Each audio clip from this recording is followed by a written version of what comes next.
Yo, what is up? I'm Lorenzo and I'm back again with another recipe that I created for Sweetgrass Dairy. The star of the show today are these beautiful pasture-raised pork chops that don't even compare to the ones that you can buy in the grocery store. These pigs were able to express themselves in all the pig-like ways, getting lots of movement and exercise, and you can really taste the difference. It turns out happy pigs make for some delicious pork chops. A lot of people have had some underwhelming pork chop experiences and equate pork chops to being dry and tough. But I'm here to show you that pork isn't the problem.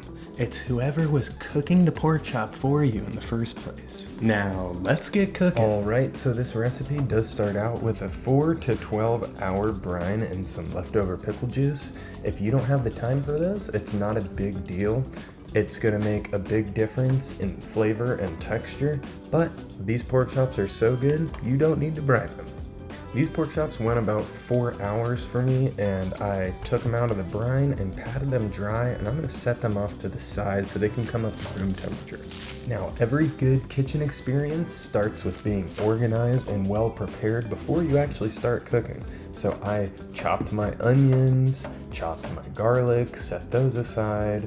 I zested and squeezed all of my oranges and chopped up my greens and bacon, because I don't want to be frantically running around when I'm doing all these things last minute when I've got hot food on the oven.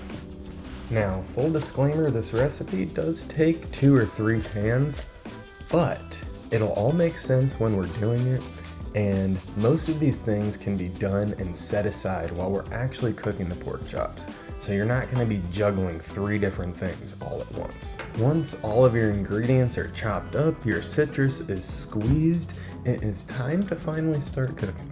We're going to add all of our orange juice and zest into a medium-sized pot, along with our half cup of honey and our apple cider vinegar. I also added a squeeze of spicy brown mustard in there. I just thought it would go nice. You're going to bring this mixture up to a simmer, and whisking regularly, you're going to reduce it by half or until it's nice and thick and syrupy. You should be able to coat the bottom of your pan or dip in a spoon and have it coat the back of it really well. The fancy people call this nappe.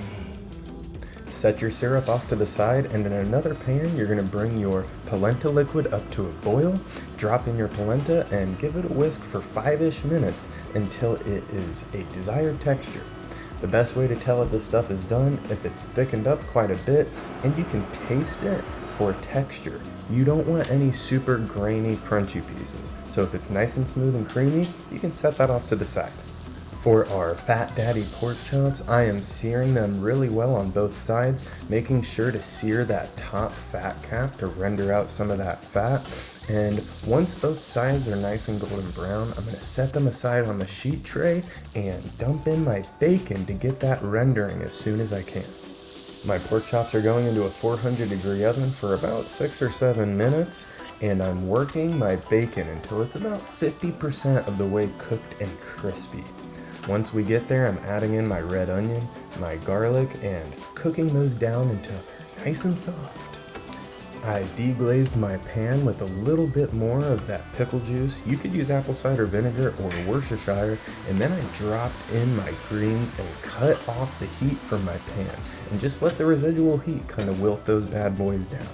The cook time on your pork chop is going to depend on several different factors, so I like to recommend using a digital thermometer, stabbing it into the fattest part of the pork chop, letting it read for a couple of seconds, and I like to pull my chops out at about 138 to 140 degrees Fahrenheit.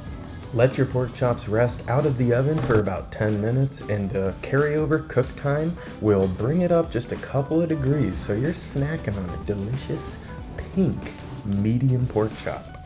Pork gets a bad rap and is often thought as being a dirty animal. People feel the need to cook it all the way through, but I promise, if there's no pink left on the inside of your pork chop and it's totally gray, you are going to have a very sad pork chop experience. I mean, look at this. It's not so scary, is it? People eat medium and medium rare ribeyes, so I don't know what the deal is with overcooking all of our pork. This is pretty delicious. The pork chop's super juicy and rich, has a lot of that dill flavor from the pickle brine.